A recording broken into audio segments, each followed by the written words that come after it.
अज़ीज़ दोस्तों नमस्कार। अज़ीज़ दोस्तों, पंजाब आर्मी वैसे ही परेशान थी पश्तून और बलोच मूवमेंट से, और हमें यही था कि सिंध से अभी तक कोई मूवमेंट नहीं चली। इंटरनेशनल लेवल पे तो हम सिंध का केस लड़ रहे हैं, लेकिन ग्राउंड पे तो अब सिंध में भी सिंधी खड़े हो गए हैं, क्योंकि सिंधियों को नज़र आ गया है कि पीपल्स पार्टी बिलावल भुट्टो की सिंधियों का अत्याचार कर रही है। सबसे रिचेस्ट प्रोविंस ऑफ पाकिस्तान सबसे तबाहाल सिचुएशन पेश करता है। कोई फैसिलिटीज़ नहीं है, कोई डेवलपमेंट नहीं है, किसी किस्म के आम आदमी को कोई सहूलत नहीं, और सिंधी अब परेशान हो गए हैं। एक छोटे से वाक़े ने सिंधियों को खड़ा होने पे मजबूर कर दिया है। शाहनवाज कुंबर, जिसको कि ब्लास्फेमी के इल्ज़ाम में पुलिस वाले ने कत्ल कर दिया था, उसको इंसाफ दिलाने के लिए सिंधी सड़कों पे आ गए। और जब सिंधी सड़कों पे आए तो इस बुरी तरह से बिलावल भुट्टो की सिंध पुलिस ने जो इनके साथ अत्याचार किया है वो बयान से बाहर है। एक आइकॉनिक जो इस वक्त वीडियो वायरल है ना, वो इस लड़की की है जो कि रोमाजा चांडियो, ये बेटी है सिंधी राइटर जामी चांडियो की। रोमाजा लंदन से लॉ करके आई है, कानून की डिग्री लेके लंदन से पढ़ लिख के अपने सिंध की खिदमत के लिए आई है।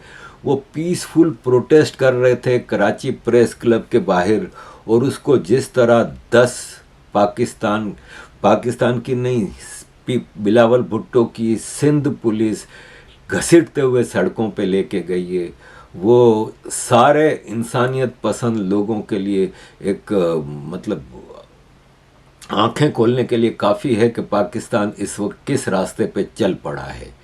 पाकिस्तान का कोई इलाका इस वक्त महफूज नहीं है, और ऐसे में क्रिकेट के मैच हो रहे हैं, चैम्पियंस ट्रॉफी होने वाली है, SCO शंघाई कोऑपरेशन की मीटिंग हो रही है, चाइनीज़ प्राइम मिनिस्टर आए, लेकिन इस्लामाबाद समेत पाकिस्तान का इस वक्त कोई इलाका महफूज नहीं है।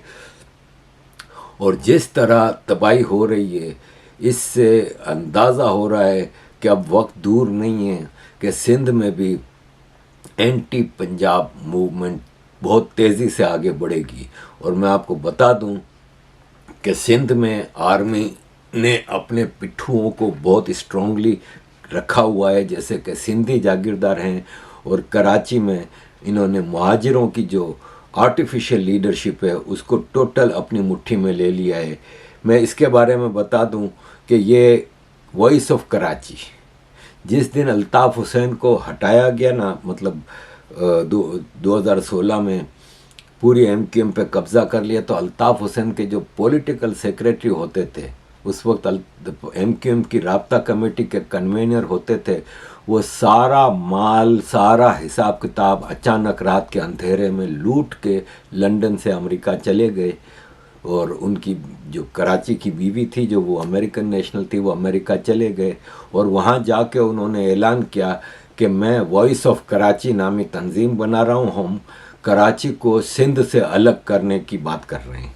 ये प्योरली आर्मी का डिज़ाइन था, क्योंकि कराची को सिंध से अलग करने का आर्मी का अरसे से ख्वाब है, क्योंकि पाकिस्तान की नेवी पूरी की पूरी कराची में ऑपरेट करती है। कराची कमाऊ पूत है पाकिस्तान का, आर्मी के लिए सबसे ज़्यादा कमाई का ज़रिया है। कराची 50% से ज़्यादा कंटोनमेंट है जो कि आर्मी के कंट्रोल में है। कराची में आर्मी की सबसे ज़्यादा हाउसिंग कॉलोनीज़ हैं। कराची के 200 बड़े बाज़ारों से आर्मी को भत्ता जाता है। तो इसलिए कराची को अलग करने का सिंध से ये इनका अरसे से ख्वाब था। और नदीम नुसरत जब हम MQM की मीटिंगों में बैठते थे तो कराची को अलग करने की बढ़ चढ़ के बातें करते थे। ये अरसे से पैरोल पे चला गया है आर्मी के। इसने मुझे खुद कहा था कि जब मैंने अमेरिका में डिग्री हासिल की, क्योंकि जब अल्ताफ़ हुसैन ने इसको पार्टी से निकाल दिया था 99-2000 में कुछ, तो ये अमेरिका चला गया था अपनी बीवी के साथ और वहाँ पे सेटल था। तो इसने मुझे खुद कहा था कि मेरे पास अमेरिका में पैसे नहीं थे जब मैंने डिग्री कोर्स कोई डिप्लोमा किया। तो कहता है वो गाउन पहनाते हैं ना जो, उसके $200 देने थे, तो मेरे पास $200 नहीं थे। और आज वो किस अय्याशी की लाइफ गुजार रहा है। तो अब इसने वॉइस ऑफ कराची कुछ सालों से तक चलाई इसने 2016 के बाद, और फिर कुछ दम नहीं निकला, कोई फॉलोइंग नहीं थी, कोई कुछ नहीं था, तो बैठ गया। अब अचानक इसने ये निकाला है कि पाकिस्तान को अब बहुत सारे एडमिनिस्ट्रेटिव यूनिट्स बनाने चाहिए, इसलिए कि सिस्टम पूरी तरह से फेल हो चुका है।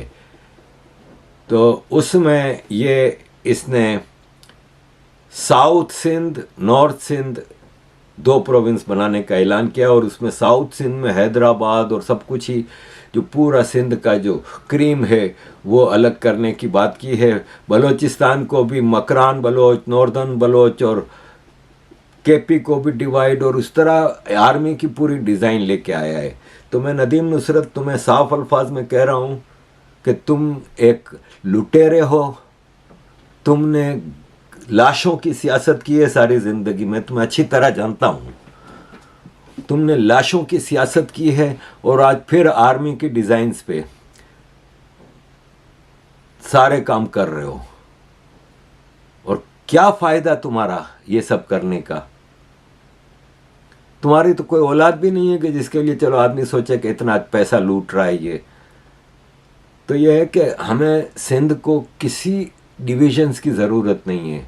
कराची सिंध का हिस्सा था, है और रहेगा। सिंध को अलग करने की बिल्कुल गुंजाइश नहीं है। ऑलरेडी कराची का ये हाल है, ये तस्वीरें लगा रहे हैं कि देखो कितना खूबसूरत है मेरा कराची। अबे भाई साहब, ये डिफेंस हाउसिंग अथॉरिटी है।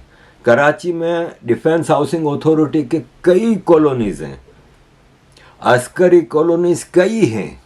मैं भी कुछ महीने एक अस्करी कॉलोनी में रहा हूँ जब मैं मेयर था। तो अस्करी कॉलोनीज़ कई हैं, फिजाइया कॉलोनीज़ कई हैं, एयरफोर्स कॉलोनीज़, बहरिया टाउन कई हैं। और ये जो कॉलोनीज़ हैं ना इनकी आर्मी की इतनी दर्जनों कराची में, ये एक किले की तरह चारों तरफ से पैक होती हैं। इनका एंट्री पॉइंट पे भरपूर सिक्योरिटी होती है, डंडे लगे हुए होते हैं। जो वहाँ के रेसिडेंट्स हैं उनकी गाड़ी पे स्टिकर लगा होता है। कोई विजिटर आएगा तो वो वहीं खड़ा रहेगा, और जिसके घर पे आया है उसको सिक्योरिटी फ़ोन करेगी, वो आके इसको लेके जाएगा। बगैर मतलब बंदे के वो जा नहीं सकते। और अंदर आप देखेंगे तो आपको यूरोप अमेरिका नज़र आएगा।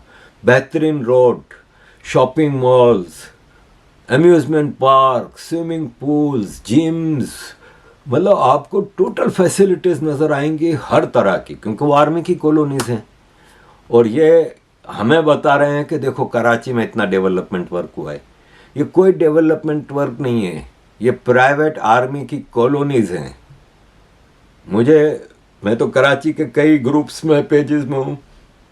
एक बंगले का किराया वहाँ पे, अभी मैंने कल एक इश्तिहार देखा कि 4 बेडरूम का एक बंगला है वहाँ पे डिफेंस हाउसिंग अथॉरिटी में, 6 लाख रुपया किराया महीने का, 4 बेडरूम के बंगले का। आप अंदाज़ा लगाएं कि 2 नेशन थ्योरी आपको यहाँ पे क्लियरली नज़र आएगी। बाकी कराची आपके आवाम के पास ना पानी है, ना इलेक्ट्रिसिटी है, ना गैस है। और बिलावल भुट्टो इस वक्त मुर्दार खोर, हरामी साला, इसकी तो चाल से भी हमें अंदाज़ा होता है कि इसको ना ये औरतों में है ना मर्दों में है। ये घटिया जहनियत का आदमी। लोग कहते थे कि ऑक्सफोर्ड से पढ़ के आया है, तब्दीली लाएगा। अब ऑक्सफोर्ड से पढ़ के इसका नाना भी आया था और इसकी माँ भी आई थी। जागीरदार हैं, जागीरदार रहेंगे। जिन्होंने अपनी ज़मीनों पे काम करने वाले अपने हारियों को कोई राइट्स नहीं दिए, उनको कोई सहूलत नहीं दी, उनकी ज़िंदगियों में कोई तब्दीली नहीं ला सके, उनसे आप क्या उम्मीद रखेंगे? ये हामिद मीर बता रहे हैं बिलावल भुट्टो के बारे में 1 मिनट की वीडियो में। तो के आखिरी 323 दिन में लिखी है कि जब भुट्टो साहब की मौत वाक़या हो गई तो उसके बाद उनकी मैयत को गुस्ल दिया गया, जिसका बंदोबस्त वहीं कर लिया गया था। एक फ़ोटोग्राफ़र जिसे एक इंटेलिजेंस एजेंसी ने भेजा था, ज़रूरत के मुताबिक भुट्टो साहब के चंद फ़ोटो उतारता रहा। इन तस्वीरों से हुकाम का ये शक दूर हो गया कि उनके खतने नहीं हुए थे। भुट्टो साहब के इस्लामी तरीके से खतने हुए थे। यानी कि आप सोचें कि भुट्टो साहब के ख़िलाफ़ ये भी प्रोपेगेंडा किया गया कि ये मुसलमान ही नहीं है और इसके खतने नहीं हुए। और फिर जब उनकी मौत वाक़या हो गई तो मौत के बाद उनका जो मुर्दा जिस्म है उस पे से कपड़ा हटा के उनकी तस्वीरें बनाई गई, उनके जिस्म के जो पोशीदा अज़ा हैं उनकी तस्वीरें बनाई गई ताकि अगर ख़तने नहीं हुए तो फिर बताया जाए कि तो भुट्टो तो मुसलमान ही नहीं था। और इस वक्त बिलावल भुट्टो की जो सरकार है ना, वो ऐसे लूटमार कर रही है कि खर्चे बताते हैं ना सरकार, तो खैरपुर, सिंध का एक इलाका है खैरपुर में चिड़ियाघर, जू के ऊपर 62 अरब रुपए खर्च हो गए। इंक्वायरी की तो पता चला खैरपुर में चिड़ियाघर ही नहीं है, जू है ही नहीं, एग्जिस्ट ही नहीं करता। वहां पे खर्चे 62 अरब रुपया लग गया चिड़ियाघर पे। ये इस वक्त हाल है। और अजीज दोस्तों, यहाँ पे एक और वाक़या जो 2 हफ्ते पहले हुआ वो भी मैं आपके सामने रखूँगा कि पाकिस्तान ने 45 बिलियन रुपए का बजट रखा था चाइनीज़ लोगों की सिक्योरिटी के लिए, और चाइनीज़ 2 फ्लाइटें आईं कराची एयरपोर्ट पे, और जैसे ही लोग चाइनीज़ वहाँ से इन्वेस्टर्स, इंजीनियर्स, सीपेक के काम करने के लिए और ये सब निकले, तो बलोच लिबरेशन आर्मी के मजीद ब्रिगेड के सुसाइडल बॉम्बर ने गाड़ी जाके टकरा दी। वहाँ पे एक ऑयल टैंकर भी था, उसको भी, और कई गाड़ियाँ तबाह हो गईं और दर्जनों चाइनीज़ मारे गए, लेकिन ऑफिशियल फिगर कुछ 8-9 बताए गए हैं। दर्जनों मारे गए हैं, दर्जनों ज़ख्मी हैं, क्योंकि जो तबाही हमें नज़र आई है ना, उससे आप अच्छी तरह से अंदाज़ा कर सकते हैं कि कितनी बड़ी तबाही आई होगी। अज़ीज़ दोस्तों, हर तरफ पाकिस्तान के अंदर तबाही है और कोई मतलब आर्मी को कोई सुकून कहीं से नज़र नहीं आ रहा। एक अकेला बंगाली से लड़ रहे थे तो हार गए, आज सोचें बलोच, पख्तून, सिंधी, रिलीजियस एक्सट्रीमिज़म, इस वक्त जो देवबंदी बरेलवी का टाकरा है उस पर तो मैं अलग वीडियो बना रहा हूँ। ये इस सिचुएशन में इस वक्त पाकिस्तान फंसा हुआ है। मजीद ब्रिगेड ने डिटेल में उस वाक़े की रिस्पॉन्सिबिलिटी हासिल की। अज़ीज़ दोस्तों, पिछले सैटरडे को लंदन में वर्ल्ड सिंध कांग्रेस ने एक अपना एनुअल प्रोग्राम रखा था, मुझे भी दावत दी गई थी और मैं गया था। अज़ीज़ दोस्तों, जब मैं 94 में पहली बार यूनाइटेड नेशंस गया था ना, तो मेरा पहला टाकरा हुआ था डॉक्टर मुनव्वर हाले पोता से। वो उस वक्त वर्ल्ड सिंध कांग्रेस के प्रेसिडेंट थे, और चूँकि आर्मी ने शुरू से सिंध में मुहाजिर सिंधी लड़ाई रखी है तो मुझे भी यही पाठ पढ़ाया गया था कि इनको काउंटर करना है। और मेरे इनसे कभी ऊंच नीच ताल्लुकात रहते थे वर्ल्ड सिंध कांग्रेस के। वर्ल्ड सिंध कांग्रेस के इस वक्त जनरल सेक्रेटरी हैं डॉक्टर लाखू लुहाना।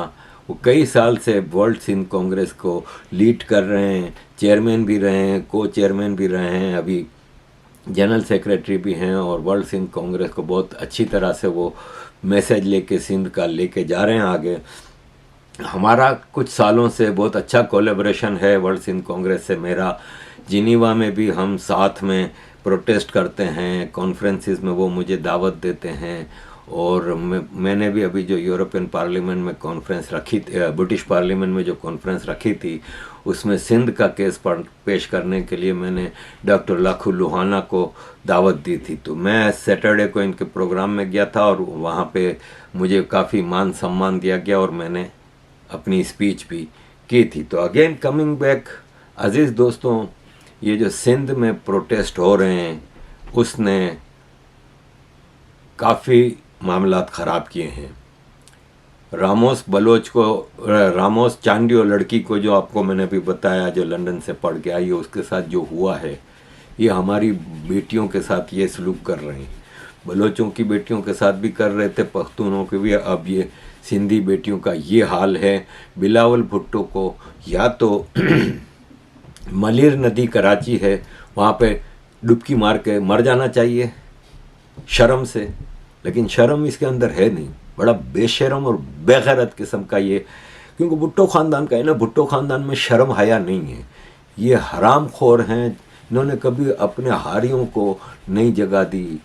आप ये देखें कि लाड़काना, जहाँ से 2 बार भुट्टो जीता इलेक्शन, जहाँ से 2 बार बेनज़ीर भुट्टो जीती, जहाँ से ये हरामी बिलावल जीता है, लाड़काना सिंध का सबसे तबाहाल इलाका है। ये अपने इलाके को डेवलप कर ही नहीं सकते ना, करेंगे तो फिर लोगों में शऊर आएगा, विस्डम आएगा, तो लोग सवाल करेंगे। कोई एजुकेशन नहीं है अंदरूनी सिंध में, सिंधियों के इलाकों में कहीं कोई स्कूल नहीं, कोई एजुकेशनल सिस्टम नहीं है, कुछ नहीं है। कराची को ऑलरेडी तबाह कर दिया इन्होंने। अभी इस प्रोटेस्ट में एक मशहूर सिंगर हैं सैफ सामेजो, वो भी प्रोटेस्ट में हिस्सा ले रहे थे। पुलिस ने इनको जो डंडे मारे हैं और जिस तरह बेदर्दी से इनके ऊपर टॉर्चर किया है और फिर गिरफ्तार करके ले गए हैं कि एमनेस्टी इंटरनेशनल भी खड़ी हो गई। Human rights commission of Pakistan के सिंध के वाइस चेयर काजी खिजर हबीब को भी ये सिंध के प्रोटेस्ट में उठा के ले गए, इनके ऊपर टॉर्चर भी किया गया। इसको रवादारी मार्च का नाम दिया था सिंधियों ने, जिसमें ट्रेड यूनियन की लीडर ज़हरा खान को भी उठा के ले गए। सोरथ लोहार, अली पालो, जामी चांडियो, उनकी बेटी, जिस तरह ये बर्बरियत का नंगा नाच पाकिस्तान आर्मी के कहने पे बिलावल भुट्टो की सिंध पुलिस ने किया है, उसका कोई कंडेमनेशन नहीं है। उसका एक ही हल है कि सिंध के जागीरदारों को, चाहे वो सिंधी हैं चाहे वो मुहाजिर हैं, इनको डंडे के ज़ोर पे सिंध से निकालो, इनका जीना हराम कर दो। ये अय्याशियों की लाइफ गुजार रहे हैं। ये जो पाकिस्तान आर्मी की गोद में बैठे एमक्यूएम के जो लीडर हैं, जो कि कंगले थे, जो कि बस में एक सफ़र करते थे, जिनके पास पहनने को अच्छे कपड़े नहीं होते थे, आज 10-10 करोड़ की गाड़ी में घूम रहे हैं, आज 25-25 करोड़ के बंगलों में रह रहे हैं, लूट मार की है। इन लोगों से हिसाब लिया जाए, और ये हिसाब अब सिर्फ सिंध की आवाम ले सकती है। अजीज दोस्तों, thank you very much for all your support. Kindly keep supporting.